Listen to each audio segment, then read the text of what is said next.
Today we are going to start with another topic, that is bills of exchange. In our last class we have discussed what is bank reconciliation statement, how to prepare the bank reconciliation statement.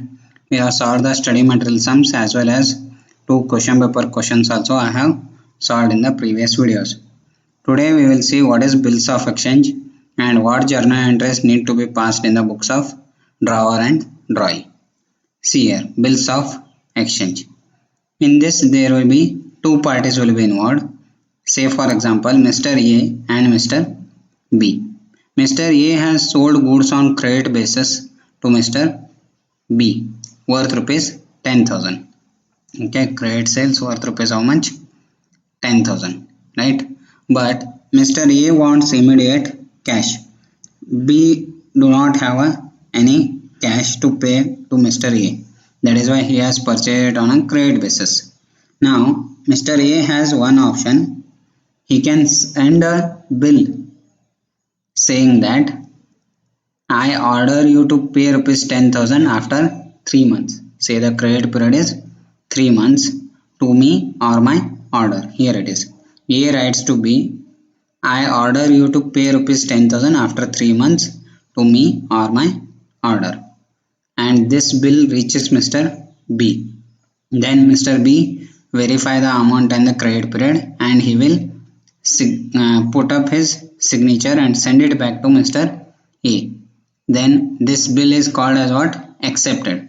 When the bill gets accepted, then the Mr. A and Mr. B has to pass a journal entry for that, right? That accounting part we have to see. In this case, A, who is writing the bill, is known as drawer. B, who is accepting the bill, is called as acceptor or also called as what? Drawee. Then payee is the person to whom the amount will be paid after 3 months. It can be Mr. A only, or if he has given that bill to Mr. C, then Mr. C will become the payee. Okay, so there are totally three parties. Drawer is the person who prepare the bill. Acceptor or drawee is the person who accept the bill. Payee is the person whom the amount is to be paid. Now see what journal entry has to be passed when a bill got accepted. In the books of Mr. A, for Mr. A, when Mr. B accepts the bill and send it back to Mr. A, bills receivable is an asset. Whenever there is an increase in the asset, right? Increase in the asset has to be debited, right? Mr. B was a receivable for me, that was an asset, and that needs to be reduced now. So bills receivable account debited to B account. B is the giver. Similarly, in the books of Mr. B, who has accepted the bill, he has to pass the journal entry. A account debited to bills payable. A is the person who is receiving the bills, and bills payable is a liability for him, so his liability has increased. So this is the first major journal entry for that. This journal entry we will write it somewhere. See here.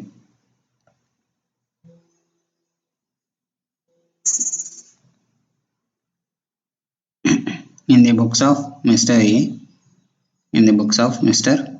B. When a bill is accepted, for Mr. A it is bills receivable account debit to Mr. B. He is the giver. Then for Mr. B, A is the receiver. A account debit to bills payable, right? This will be the first journal entry. Then second one we will see. Then what happens when a bill is received from Mr. A? He has three options with this bill. First one is hold till maturity.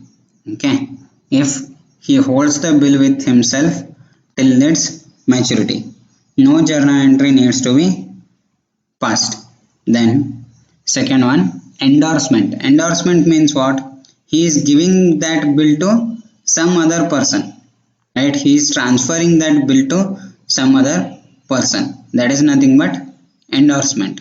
In that case, that bills receivable which we have received earlier, it is given to some other person, say Mr. C. So C is the receiver, bills receivable asset goes out, right? So that account will be created, right? Then what happens? See, next one is last option is he has the option to discount it with the bank, right? If we discount it with the bank will give him the cash immediately, right? Bank will give him cash immediately after deducting some amount as a discounting charges, right? Say for example there is 10,000 rupees is the bill amount, and out of 10,000 bank is ready to pay 9,000 rupees, so discounting charges is 1,000. Immediately Mr. A is getting the cash. So Mr. A has three options with this bills receivable. He can either hold it till maturity, no journal entry is required immediately. If he endorse it to some other person, that person account will be debited to bills receivable. And if he discounting with the bank account debit, discount account debit to bills receivable. Bank is the amount comes in cash or bank account debit. Discount is an expense, debit all expense and losses. Bills receivable is an asset which is going out of your business, right? Next we will see on maturity.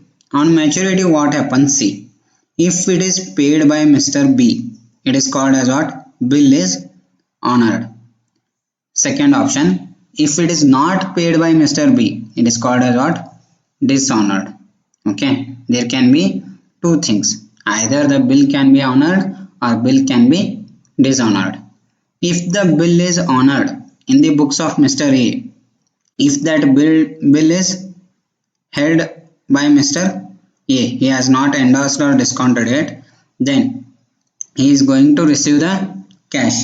So cash account will be debited.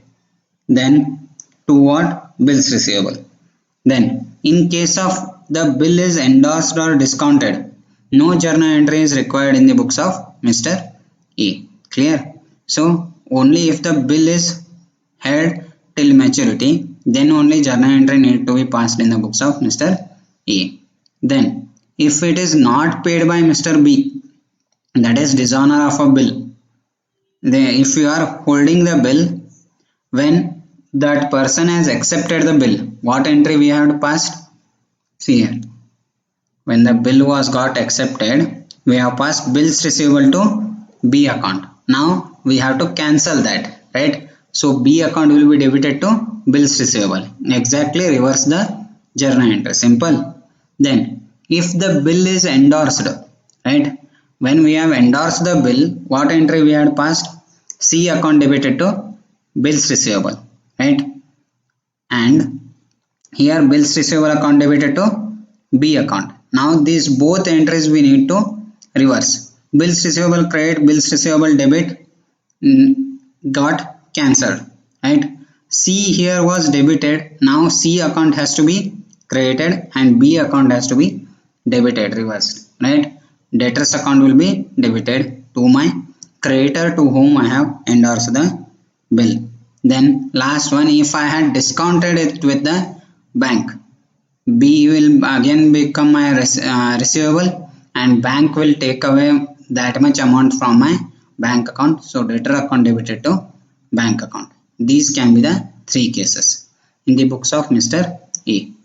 When it comes to Mr. B, the journal entries are very easy. He has to pass only one journal entry. If he has paid the amount, bills payable account debited to cash account. If he has not paid the amount, bills payable account debit to A account. Whatever, when he has accepted the bill, what entry he has passed? A account debited to bills payable. Now reverse it, bills payable to A account. Simple, right? So let us write down this journal entry somewhere. Right here. If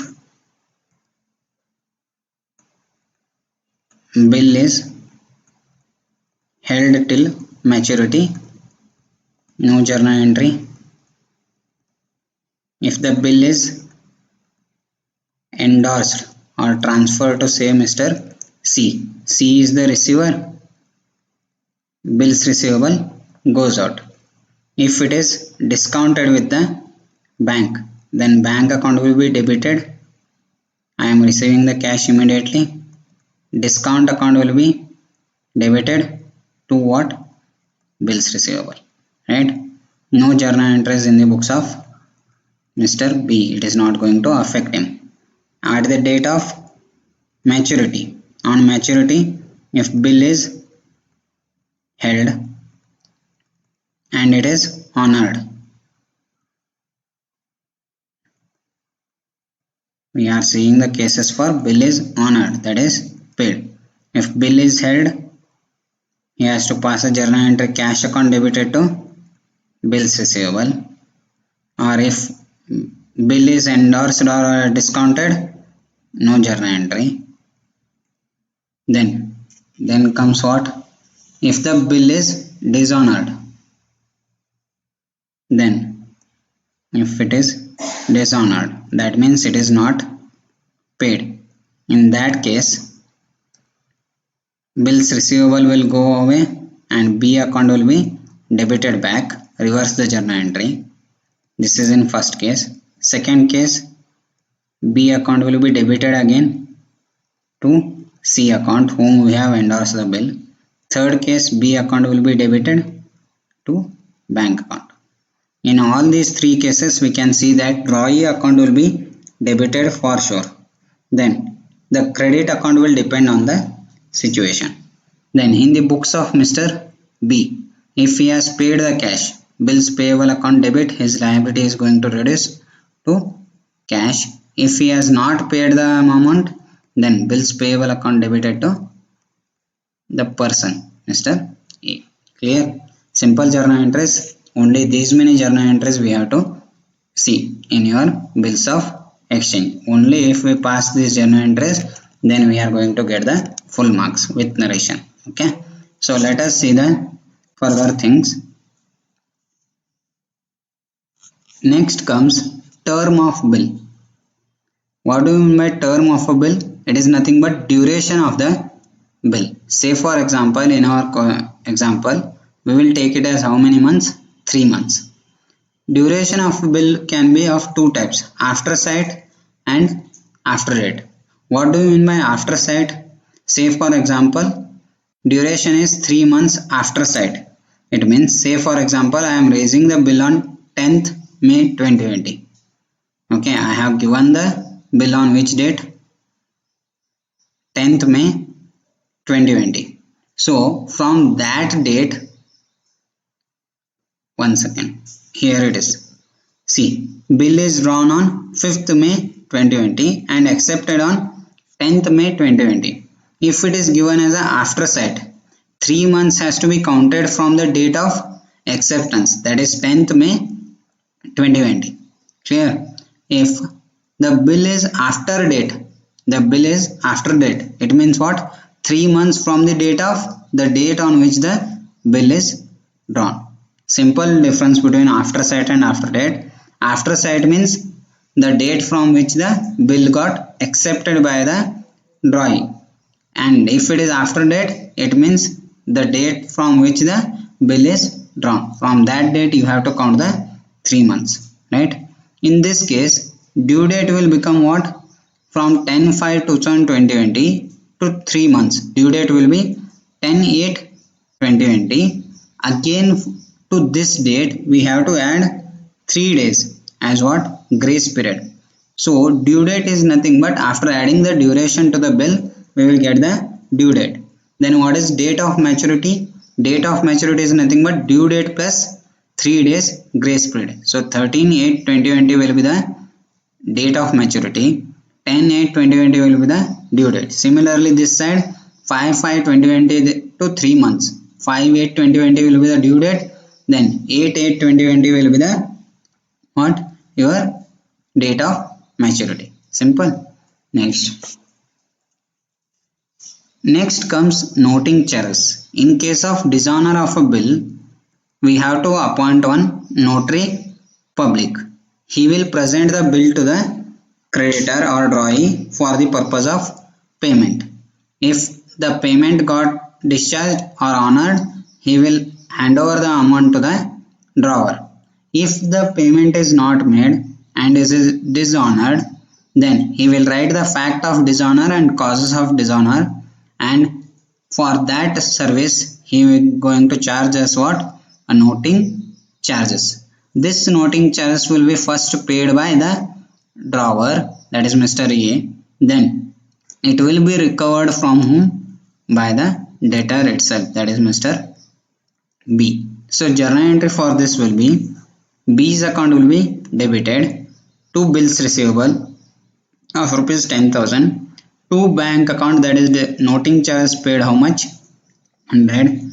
This 100 we are going to recover from whom? Mr. B. That is B's account debit is how much? 10,100. That is nothing but your noting charges. Next comes renewal of bill. Renewal of bill means what? At the time of date of maturity of a bill, if that drawee is not having a sufficient cash balance with him, so he may request us to extend some time for the purpose of payment. That is nothing but extension of time. If we are going to extend the time for payment, then we are going to obviously charge him what? Some amount of interest. So see, renewal of bill is nothing but extension of time for which we are going to charge him the interest. In that case we have to pass the two journal entries. First one is cancel the old bill. What will be the entry? That B account will be again debited to bills receivable, same like dishonor of a bill. Then draw a new bill. Again we will receive a new bill of bills receivable account debit to Mr. B. Right? Clear? Next. Last concept, retirement of bills of exchange and rebate. Previously we have seen what? Extension of time. Now it is what? Retirement of bills of exchange and rebate. Here the other person drawee is going to pay before date of maturity. In that case we will call it as what? Premature payment. For that he is entitled for what? Some amount of rebate, or we can also call it as a discount. This discount is issued for what? Prompt payment or prematurity payment. We are giving him a discount. We can also call it as what? A cash discount. Right? Clear? With this information we can go ahead with the study material sums. So let us see in your study material what all illustrations are given. We will solve the illustrations of your study material first. Later on we will prepare the question paper sums as well as the RTP sums.